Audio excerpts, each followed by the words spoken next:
la estrecha llanura de Maratón, en el este de Grecia, se libra una batalla que cambiará el curso de la civilización occidental. En un bando, el ejército del Imperio Persa, la fuerza de combate más poderosa del mundo. En el otro, el ejército de Atenas, con la mitad de hombres, liderado por el famoso general griego Milcíades. Es una batalla de brillantez táctica frente a enormes obstáculos. Una batalla por el futuro de Grecia y la supremacía del mundo durante la antigüedad. Dos civilizaciones están a punto de chocar. Oriente contra Occidente, en la llanura de Maratón.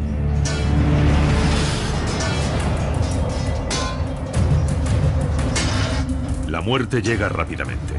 Durante 6 días, el ataque brutal de un invasor sin rostro tiñe el suelo de sangre.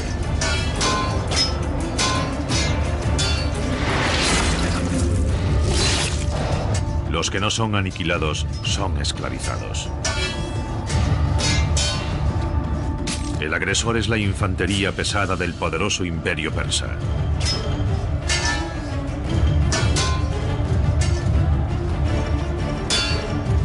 Les llaman los inmortales. Las víctimas son los habitantes de la isla de Eubea, en la ciudad griega de Eritrea.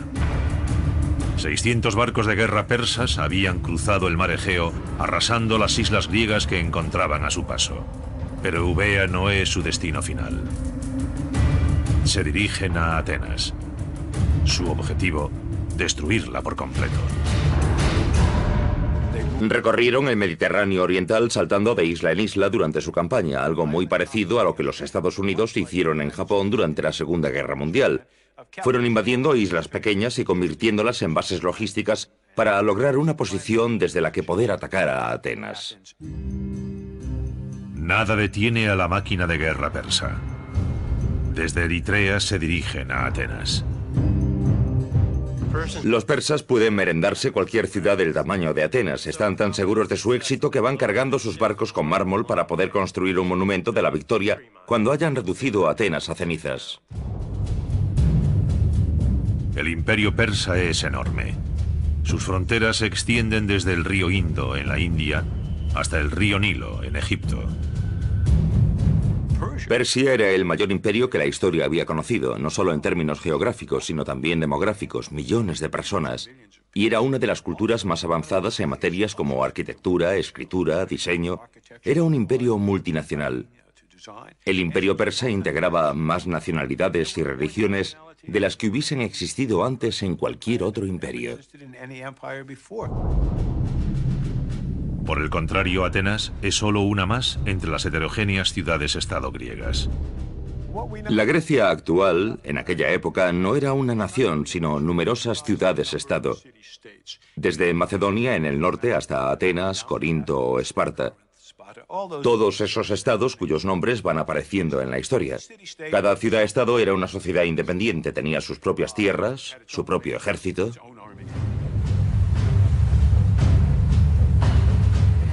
Pero a bordo de su buque de guerra, el comandante persa Dati solo tiene en mente una de esas ciudades-estado, Atenas. Está tan seguro de que logrará destruir esa histórica ciudad que su única preocupación es cómo va a destruirla. Una posibilidad es atacar Atenas directamente desde el mar, pero es un poco complicado. Atenas está amurallada y un asalto anfibio desde el mar frente al enemigo es una opción arriesgada. Por tanto, decide no atacar Atenas de frente, sino buscar un lugar a unos 40 kilómetros de distancia de la ciudad, desembarcar allí y considerar un par de posibilidades.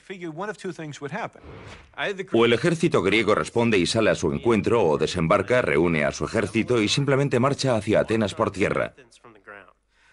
Entre esas dos opciones, una campaña terrestre o un desembarco anfibio, optó por la campaña terrestre. Datis dirige su flota de 600 barcos hasta situarse a unos 42 kilómetros de Atenas, en Maratón. Sus barcos echan amarras en la bahía de Maratón y desembarcan en la playa de Chinias. A continuación, los persas acampan en la parte nordeste de la llanura junto al gran pantano.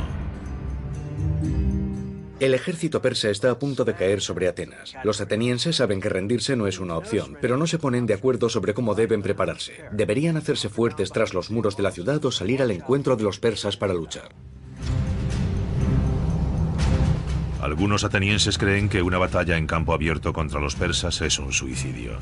Pero un ateniense no está de acuerdo. Su nombre es Milcíades y tiene algo personal contra los persas. Milcíades es un personaje muy interesante, pertenece a una influyente familia ateniense, y cuando tiene unos 35 años se hace cargo de una colonia griega en Jonia, en la frontera del Imperio Persa. Gobierna como un tirano, por lo que es muy poco apreciado en Atenas. A finales del siglo VI a.C., el territorio de Milcíades en la península de Helesponto es absorbido por la expansión del Imperio Persa. Es obligado a hacer el servicio militar. Ahora blande una espada persa y debe luchar junto a sus conquistadores. Los persas pronto se expanden hacia el norte, cruzan el río Danubio e invaden Estitia, situada entre lo que hoy serían Europa del Este y Asia. Milcíades era el encargado de custodiar los puentes sobre el Danubio a los que el ejército persa había llegado para entrar en Estitia y continuar la campaña. Después de 3 largos años en Estitia, Milcíades decidió que ya había tenido suficiente.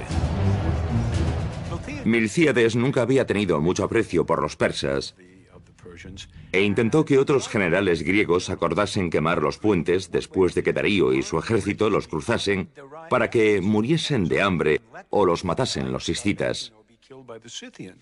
Aquellos generales griegos no aceptaron su propuesta, pero los servicios de inteligencia de los persas se enteraron de la idea de Milcíades y, como podemos imaginar, aquello no les hizo demasiada gracia. Milcíades huye a Atenas, pero allí tampoco es bienvenido. Los atenienses aún recuerdan a Milcíades como un tirano y lo encarcelan a la primera oportunidad. 3 años después de su llegada a Atenas, Milcíades se enfrenta a la pena de muerte por tiranía, pero guarda un as en la manga. Sabe qué planean los persas.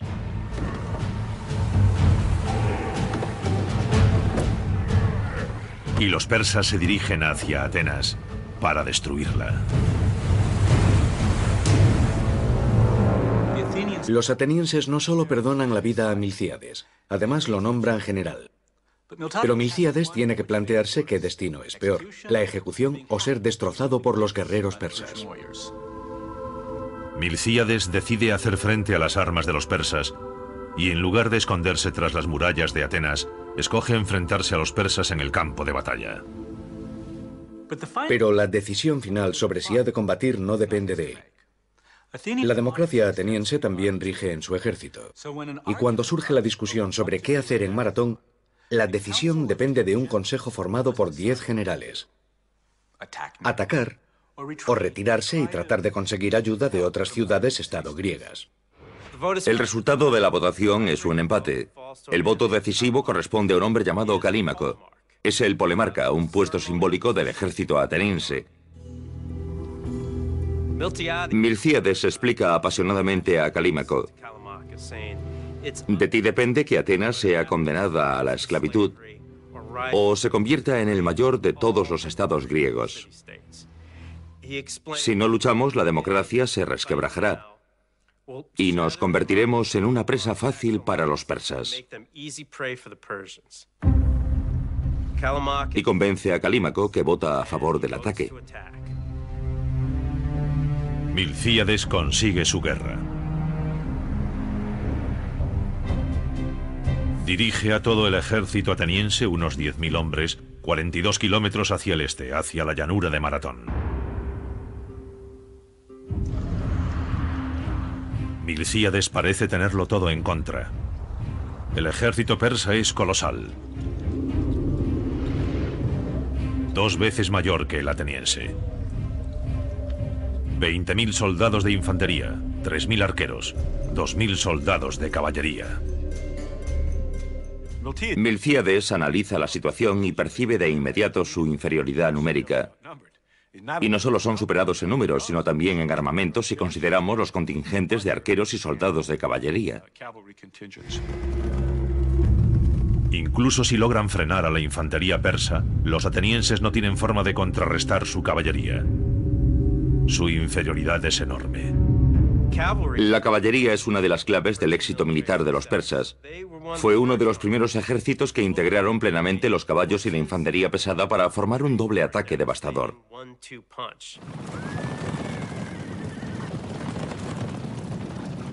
Así lograban dirigir a sus enemigos hacia la brutal potencia de las líneas de infantería. Milcíades es superado en número y armamento. Los atenienses nunca se han enfrentado a un ejército semejante. Pero han aprendido de algunos de los mejores guerreros de la antigüedad. Durante siglos, cada una de estas dos ciudades-estado griegas han derramado la sangre de la otra, pero 50 años antes de que Milcíades se enfrentase a los persas, surgió entre los vecinos griegos un conflicto que en última instancia daría lugar a la batalla de Maratón. En el año 540 a.C., 50 años antes de la batalla de Maratón, dos ciudades-estado griegas, Atenas y Esparta, se enfrentan en campo abierto. La rivalidad entre Atenas y Esparta es como un derbi futbolístico, pero en este caso con lanzas. Buscan constantemente cualquier ventaja que puedan lograr sobre su rival. Pero mientras que la mayoría de sus batallas son meras disputas regionales, en una de ellas se verán involucrados los persas y desembocará en la batalla de Maratón. Atenas es conocida como la cuna de la democracia. Su vecino del oeste, Esparta, es totalmente diferente. Si los marines de los Estados Unidos tuviesen su propio país, sería Esparta. Entrenan constantemente. Armas, tácticas, armaduras, prácticamente es todo lo que hacen. Y la relación entre atenienses y espartanos es muy inestable. A veces se ayudan mutuamente y a veces luchan. En ese momento gobierna Atenas un hombre llamado Hipias. Es muy impopular entre los aristócratas atenienses que planean un golpe de estado y derrocan a Hipias con la ayuda de unos inesperados aliados: los espartanos. El problema de recibir ayuda de los espartanos es que después no se van a casa sin más. Ese era entonces el problema de los atenienses, cómo deshacerse de los espartanos. Así que se levantaron en armas y expulsaron a los espartanos de Atenas. Era el año 540 a.C., la misma época del inicio de la democracia ateniense. ¿Y cuál es el problema? Que inevitablemente debían esperar el contraataque de los espartanos. Atenas cree que necesita un aliado para defenderse de Esparta y busca la ayuda del imperio persa. Aquí vemos como un pequeño estado griego trata de aliarse con un estado mayor, el imperio persa, para protegerse de la agresión de otro estado, en este caso Esparta. Atenas envía un emisario a la provincia persa de Jonia, en la actual Turquía. En la corte del gobernador persa, el emisario pide la ayuda de Persia contra Esparta. El gobernador persa acepta, pero pone una condición: los atenienses deben hacer una ofrenda sagrada de tierra y agua. Pero los atenienses no entienden qué significa realmente una ofrenda de tierra y agua. Ellos piensan que están firmando un tratado como todos los que han hecho en el pasado con otras ciudades-estado griegas. Pero para los persas, aceptar tierra y agua significa que poseen Atenas. Se ha convertido en su colonia. Sin comprender realmente lo que están haciendo, los emisarios se someten al dominio persa. Todos los atenienses pagarán muy caro este error. Los griegos habían inventado la lógica, las matemáticas, la filosofía. Para ellos aquello no era más que un pequeño y estúpido ritual que en realidad no significaba nada. El problema era entonces el mismo que ahora. Cuando dos culturas diferentes llegan a un acuerdo, a veces ese acuerdo significa cosas diferentes para cada una, porque el contexto cultural en que se produce es diferente. Los atenienses se aseguran la protección de Persia, pero Esparta los ataca tan rápido que Atenas no tiene tiempo de avisar a su nuevo aliado. Los atenienses luchan con más furia que nunca para conservar su nueva democracia. Impiden la invasión espartana por su cuenta. Esto es importante porque los atenienses habían pedido ayuda a los persas, pero no la han necesitado. Han derrotado a Esparta ellos solos. Ahora los atenienses creen que su acuerdo con los persas carece de valor y cometen el grave error de decírselo a los persas. Esto enfurece al emperador persa Darío I. Para Persia aquello significa poco más que una revuelta. Y Darío decide someter a Atenas. Los persas envían emisarios a Atenas y exigen el pago de los impuestos habituales. Los atenienses los arrojan a un pozo donde los dejan morir. Atenas ha escupido a la cara al imperio más poderoso del mundo. A lo largo de la historia, muchas alianzas han tenido consecuencias inesperadas, pero pocas tienen la magnitud del tratado entre Atenas y Persia. Si los atenienses no hubiesen pedido ayuda a los persas contra los espartanos, el mundo podría ser hoy un lugar totalmente diferente. Aquello desencadenó un conflicto entre Oriente y Occidente que durará siglos.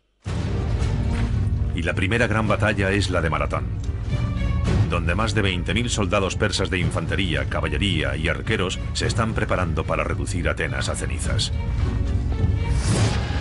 El general ateniense Milcíades y sus 10.000 soldados de la infantería griega están claramente en inferioridad de condiciones, pero Milcíades tiene una ventaja. ¿Cómo compensar su inferioridad numérica con respecto a las tropas persas? La respuesta está, como casi siempre en la historia, el terreno. El terreno y el terreno. Ubicación, ubicación, ubicación. Los historiadores siguen debatiendo la ruta exacta que los persas debieron de seguir para ir de Maratón hasta Atenas. Algunos creen que bordearon la costa, una ruta que cruza el pantano de Brexiza. Cruzar el pantano era factible, pero entonces el ejército persa habría tenido un problema. Marchar como una columna para intentar llegar al camino con el ejército ateniense en su flanco, algo que en sí era una mala idea. La otra forma de llegar a Atenas es cruzar las montañas desde el valle de Brana. Si el ejército persa pretende invadir Atenas, ha de pasar por la entrada de ese valle, que no es demasiado ancha. Por tanto, Milcíades decide bloquear el valle y despliega sus tropas en la entrada del valle de Brana para impedir que los persas continúen avanzando. Milcíades ha situado su infantería en el valle como un corcho en una botella. La falange ateniense se compone de líneas de guerreros entrelazados fuertemente organizados. Pueden avanzar y retroceder con facilidad, pero no moverse lateralmente. La falange es una formación increíblemente eficaz para conservar el terreno y avanzar. Cada fila de hombres firmemente unidos utiliza los escudos superpuestos de la fila contigua para formar un muro blindado. Milcíades ancla sus flancos en las laderas de la colina y después tala árboles para situarlos también en los flancos. ¿Por qué lo hace? Sabe perfectamente que los puntos débiles de la falange griega son sus flancos. Siempre que ha sido derrotada lo ha sido por ataques por los flancos de otra falange, o principalmente por la caballería enemiga. En el valle, los flancos de la falange están bien protegidos. Para no depender únicamente del desnivel y las rocas, apila maleza, árboles y troncos para impedir cualquier ataque de la caballería enemiga. Gracias a esta logística, a la situación de sus tropas, ha eliminado a la caballería de la batalla. Es una maniobra brillante. Datis, el comandante persa, no se preocupa y prepara a su infantería. Durante 3 días los persas forman listos para la batalla, pero los griegos optan por no enfrentarse a ellos y permanecer en su zona de protección. Cada día sin luchar es una victoria. Su función es bloquear el camino para proteger Atenas. Por tanto, si los persas deciden quedarse allí durante varias semanas, a Milcíades le parecerá bien. Pero los persas no piensan igual. Los persas, frustrados, por fin se lanzan al ataque. Los atenienses adoptan su posición de combate. Pero los persas no envían de inmediato su infantería. Antes lanzan una sobrecogedora lluvia de flechas.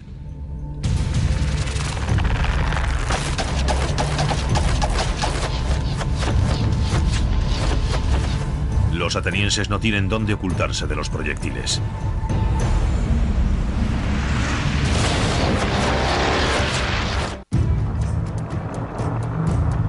Año 490 a.C. Los griegos de Atenas se enfrentan a los poderosos persas en las llanuras de Maratón. Los persas atacan primero con una devastadora lluvia de flechas.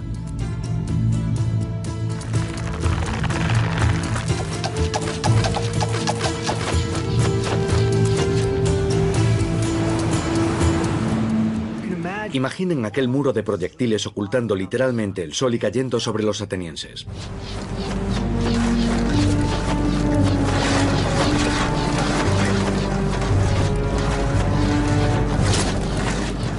Pero los atenienses se sacuden las flechas de encima como si fuesen mosquitos. Miles de flechas persas, pero muy pocas bajas atenienses. A pesar de que los persas los doblan en número, los atenienses encabezados por el general Milcíades se burlan de ellos. Los persas tienen una misión: atravesar el muro de soldados griegos, marchar hasta Atenas y reducir la ciudad a cenizas. Nadie sabe exactamente lo que ocurre a continuación. Cada historiador tiene una teoría sobre lo que sucedió en Maratón y por qué. Y eso sucede porque solo disponemos de una fuente, el historiador griego Heródoto. El problema es que Heródoto no escribe objetivamente. Parece que escribe el primer blog de la historia. Combina hechos, mitos, anécdotas y rumores en una gran historia, pero nadie en su sano juicio cree que todo es verdad. Entonces, ¿quién atacó primero en Maratón y por qué? Desde la perspectiva ateniense no hay necesidad de atacar a nadie. Pero Datis, el comandante persa, está ansioso por entrar en combate. Tras el fallido ataque con proyectiles, solo hay una cosa que pueda hacer. Solo puede ordenar un asalto frontal. Tendrá que ser un combate cuerpo a cuerpo. 10.000 soldados de la infantería ligera persa cruzan a la carga la llanura de Maratón. Les espera la falange ateniense, un muro de bronce de lanzas y escudos.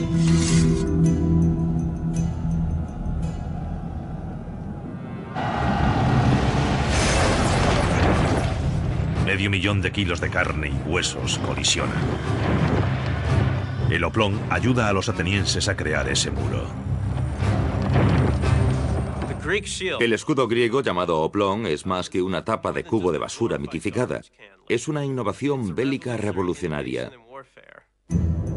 El oplón es un gran escudo circular de madera en forma de cuenco y recubierto de bronce. Puede resistir las flechas y los golpes de las espadas sin astillarse. Pero lo que lo hace realmente notable es la empuñadura, denominada argive. El soldado pasa su brazo por una abrazadera de cuero fijada en el centro del escudo y agarra un asa situada cerca del borde. Esto es importante porque le otorga mucho más control y mucha más fuerza con el escudo que la vieja correa fijada en el centro que no permitía aplicar mucha fuerza. Los atenienses logran detener la intensa carga de los persas. Ahora pasan al ataque.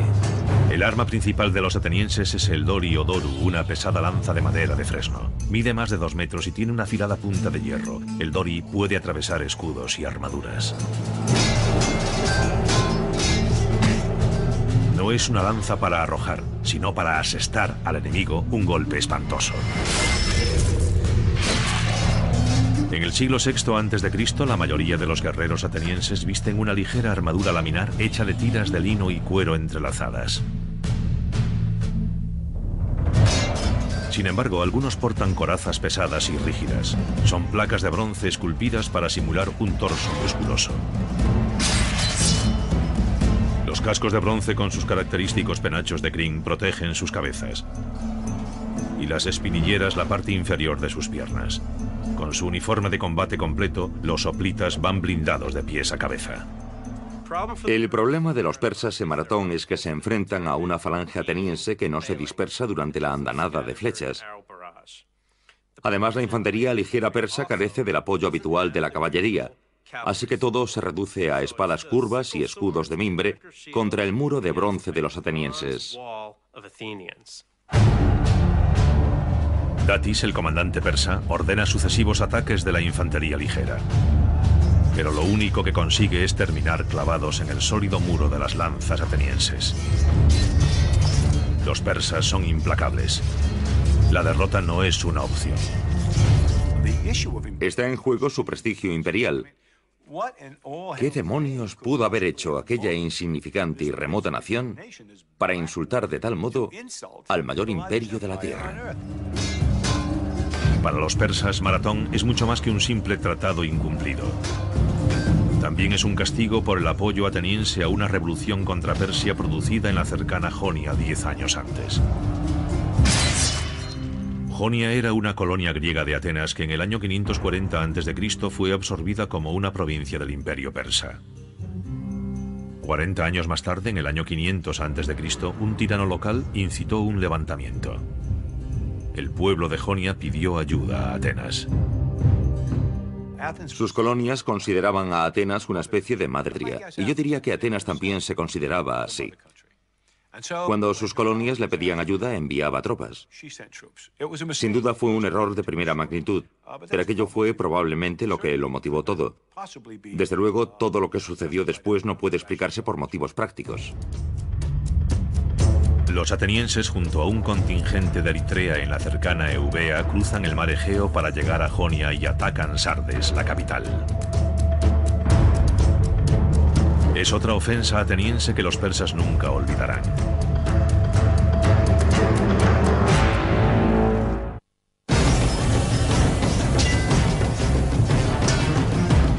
Año 500 a.C. 10 años antes de la batalla de Maratón, ha estallado una revuelta en Jonia. Varios contingentes griegos, incluido el de los atenienses, atacan Sardis, la capital jónica controlada por los persas, y la reducen a cenizas. La situación de Persia se complica, pues al mismo tiempo están combatiendo en la India, Egipto y Estitia. Los rebeldes jónicos asestan un duro golpe, pero su victoria no durará mucho. Los persas aumentaron el número de tropas y comenzaron a sofocar la revuelta jónica. Los atenienses, sabiendo que la discreción es la mejor parte del valor, regresaron a casa. Los eubeos hicieron lo mismo y la revuelta jónica, aunque aún perduró con distinta intensidad durante los siguientes 5 años, terminó por extinguirse y Persia recuperó la costa jónica. Pero el rey persa Darío está furioso y jura vengarse. Darío pide a su dios que le permita vengarse de Atenas. Incluso ordena que un sirviente se acerque a él 3 veces cada noche durante la cena y le susurre al oído: Señor, recuerde a los atenienses.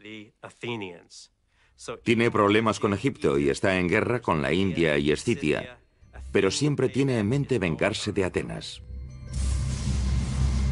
El rey Darío intenta vengarse de los atenienses en el año 490 a.C., en Maratón.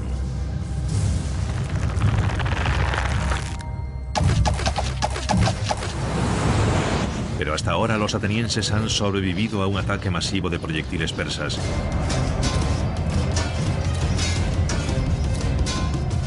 Y ahora se mantienen firmes contra la infantería ligera persa. El general Milcíades ha posicionado brillantemente su fuerza defensiva. Ha situado las falanges griegas de infantería pesada en un estrecho paso entre las montañas, bloqueando así la ruta hacia Atenas. Los persas habían elegido el campo de batalla acampando en Maratón, pero los atenienses habían elegido el terreno con el fin de obtener una ventaja. Es un viejo truco. Pero da resultado. La infantería ligera persa ni siquiera logra hacer mella en el muro ateniense.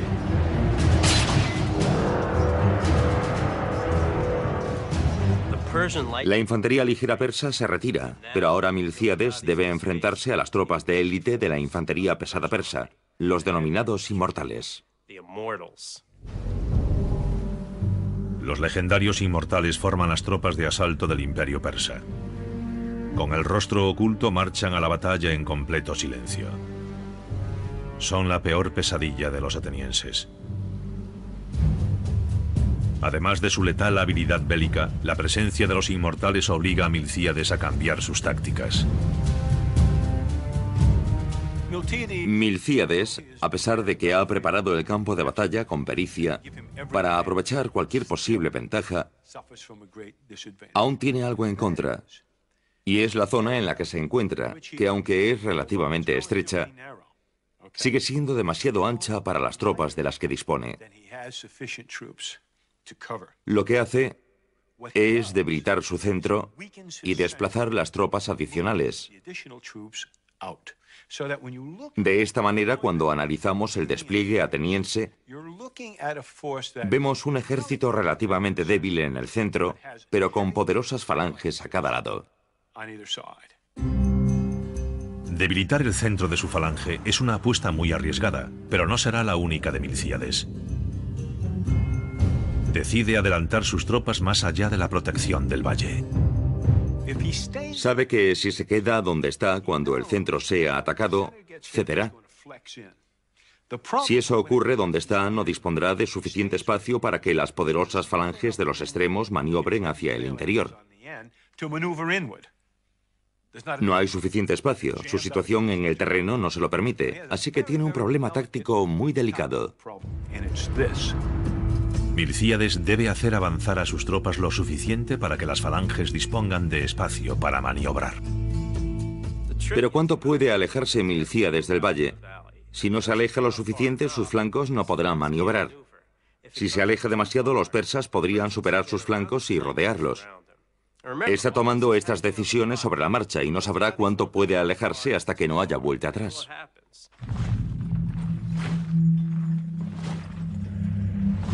Los inmortales se acercan. Milcíades tiene que decidirse. Ordena a sus tropas que cambien de posición. Heródoto nos dice que en Maratón los hoplitas griegos corren hacia la batalla por primera vez. ¿Por qué nunca lo habían hecho? Por el agotamiento. Los griegos llevan una armadura pesada y lanzas largas, y si corren consumen una gran cantidad de energía. Además, correr plantea otro problema con las propias falanges. Su fuerza radica en su cohesión. Si se debilita conforme avanzan, inmediatamente se vuelve vulnerable. En mi opinión, Heródoto describe un cambio de posición a la carrera, no un movimiento de combate a la carrera. Al recibir la orden, todos avanzarían unos 200 metros intentando en lo posible no perder la posición. Se detendrían y volverían a formar muy rápidamente. Así, en el momento de entrar en combate con los persas, las unidades estarían de nuevo en formación, con las filas listas para recibir la carga.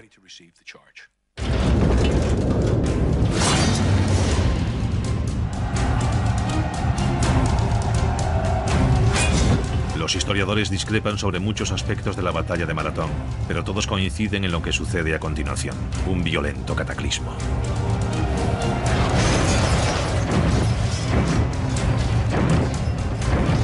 Ambos ejércitos chocan en una espantosa vorágine de bronce y sangre.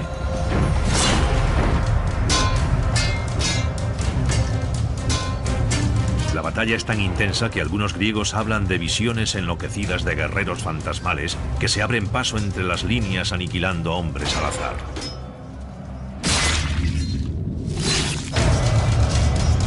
Pero la realidad es igual de aterradora. Los persas avanzan en tropel y los atenienses se ven obligados a retroceder. El centro está debilitado, no puede resistir el ataque persa y está a punto de ceder. Hacen que se repliegue hacia el valle. La presa hoplita está a punto de ceder y Atenas parece estar condenada.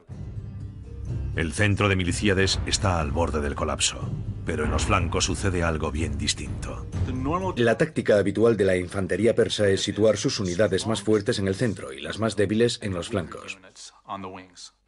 Lo hacen porque los flancos suelen recibir el apoyo de la caballería. Milcíades lo sabía y desvía sus propias tropas hacia los flancos. La caballería persa es inútil en ese terreno y los atenienses pueden abrir brecha en los debilitados flancos de los persas.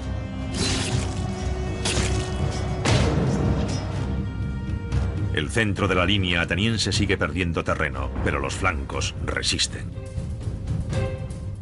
Heródoto nos dice que justo antes del colapso del centro, fueron arengados por sus oficiales y contraatacaron.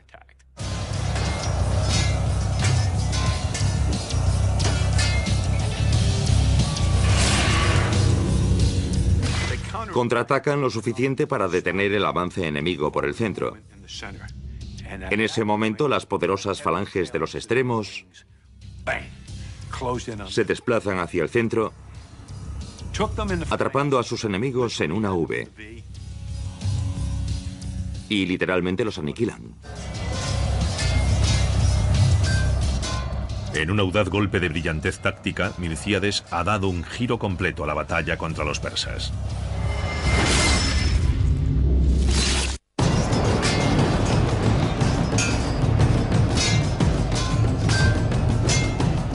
La batalla de Maratón se ha convertido en un baño de sangre persa.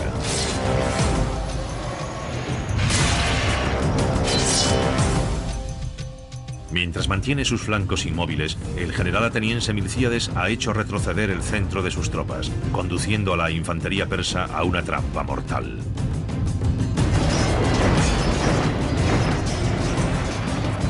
Cercados por tres lados, no pueden maniobrar. Y el pánico cunde entre las tropas persas. Probablemente una de las causas de su pánico fue el propio caos de la batalla. Y algo que sucede a los hombres en combate sin importar lo bien entrenados que estén o lo disciplinados que sean. En ocasiones, el pavor se abre paso en su mente. Cuando eso sucede y el pánico cunde entre las tropas, todo ha terminado. No importa lo disciplinadas que sean las tropas, no hay forma de pararlo. Mueren más de 6.000 persas. Los atenienses pierden menos de 200 hombres.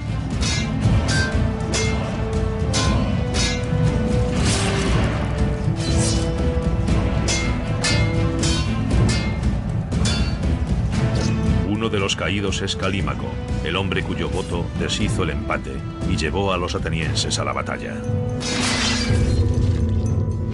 Hay quien considera Maratón como el primer ejemplo conocido de una maniobra de pinza o doble envolvimiento, pero no fue realmente así. Milcíades solo utiliza un contingente de tropas, no rodea completamente al enemigo. Los persas todavía disponen de una vía de retirada. Y la utilizan. Los persas huyen hacia la playa a la carrera. Es bastante improbable que los atenienses persiguieran de inmediato a los persas, porque los atenienses estarían completamente agotados. Lo más probable es que Milcíades y sus hombres descansasen hasta poder volver al ataque. Los persas tuvieron que tardar un tiempo considerable en recoger a sus heridos y sus caballos e intentar llevarlos hasta sus barcos. Podrían haber tardado varias horas, entre 8 y 10 horas. En ese tiempo los griegos pudieron descansar, formar de nuevo y empezar a, yo no diría a perseguir. Empezaron a marchar hacia la playa para obligar a los persas a huir. El combate estalla de nuevo cuando los soldados de la retaguardia persa intentan proteger la retirada.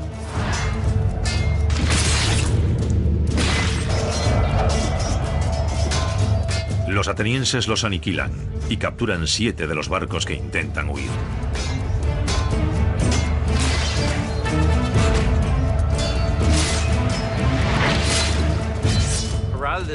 Heródoto cuenta que un soldado agarra un bote con su mano izquierda y los persas se la cortan para huir. Sin inmutarse, agarra el bote con su mano derecha. También se la cortan. Entonces el soldado griego muerde el bote y trata de mantenerlo en la playa con sus dientes. Este es el tipo de hipérbole muy propia de Heródoto. Los atenienses aniquilan a la infantería persa, pero el peligro aún no ha desaparecido. Los persas no ponen rumbo a Asia, se dirigen directamente hacia Atenas. Milcíades envía un mensajero griego desde Maratón hasta Atenas para que informe de la victoria. El ateniense recorre los 41,84 kilómetros que separan Maratón de Atenas, llega a la plaza del pueblo, levanta las manos y dice Nike, que significa victoria, y cae muerto, quizás de un ataque al corazón o un derrame cerebral. Desde entonces llamamos maratón a una carrera de 26 millas o 41,84 kilómetros, la distancia entre Atenas y Maratón. Pero mientras el mensajero recorre ese primer maratón, Milcíades se da cuenta de que la batalla aún no ha terminado. Cuando Milcíades se da cuenta de lo que pretenden los persas, envía otro mensajero a Atenas para alertarlos. A continuación, reúne sus tropas para regresar a la ciudad a marchas forzadas. Es difícil imaginar el cansancio de aquellos soldados de infantería en ese momento, pero si pretenden salvar Atenas, tienen que seguir adelante. Los atenienses marchan durante toda la noche.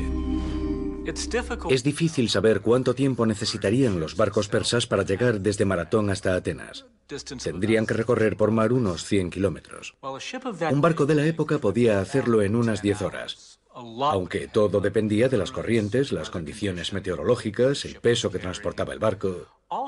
También es posible que algunos de los barcos hubiesen partido con la caballería hacia Atenas un día o dos antes. Por lo tanto, Milcíades no está seguro de si ha ganado la batalla habiendo perdido la guerra. A la mañana siguiente, el comandante persa Datis entra en el puerto de Atenas con sus 600 barcos. En las murallas de la ciudad ve a Milcíades con todo el ejército ateniense. Datis analiza la situación. Comprende las dificultades que entraña un desembarco anfibio. Lo piensa mejor. Se vuelve hacia su timonel y le ordena dar media vuelta y regresar a Persia. Atenas sigue siendo libre. Cuando los barcos persas se alejan, la infantería ateniense puede por fin celebrar su asombrosa victoria en Maratón. Para conmemorar la victoria, los atenienses construyen uno de los edificios más famosos de la historia de la humanidad, el Partenón, un enorme templo en honor de la diosa Atenea. En sus paredes tallan 192 figuras, una por cada ateniense caído en Maratón. Tras la derrota en Maratón, Datis regresa a la corte del rey Darío. Hay quien opina que es ejecutado por su fracaso. Y aunque no hay pruebas de ello, eso es lo último que sabemos de Datis. Lo que sí sabemos es que Darío estaba furioso. Furioso porque, una vez más, aquel diminuto y bárbaro estado ha insultado al gran imperio persa y se ha salido con la suya. Darío jura que si vive lo suficiente se vengará de los atenienses, pero evidentemente no vivirá lo suficiente. La venganza por la derrota de los persas en Maratón recae en el hijo de Darío, Jerjes. 40 años después de Maratón viajará personalmente a Grecia para cumplir los deseos de su padre. La transmisión de este deseo de venganza contra Atenas desembocará 40 años después en una de las batallas legendarias de la historia bélica de Occidente. La heroica defensa de los 300 en el paso de las Termópilas. En las Termópilas, el gran comandante espartano Leónidas utilizará contra los persas las mismas tácticas que Milcíades había aplicado casi medio siglo antes en Maratón. Maratón es uno de esos momentos que definen la historia de Occidente. De hecho, define lo que es ser occidental y griego, o persa y oriental. No es el final de la historia. De hecho, es solo el comienzo de la misma. La batalla de Maratón dice al mundo de la antigüedad que Persia no es invencible y se convertirá en el grito de batalla de futuras rebeliones por todo el imperio. Grecia y Persia seguirán enfrentándose ocasionalmente durante los siguientes 100 años. Esa lucha hará que Grecia pase del anonimato a ocupar un lugar preponderante en la antigüedad. Y todo comienza con la sangre derramada en la llanura de Maratón.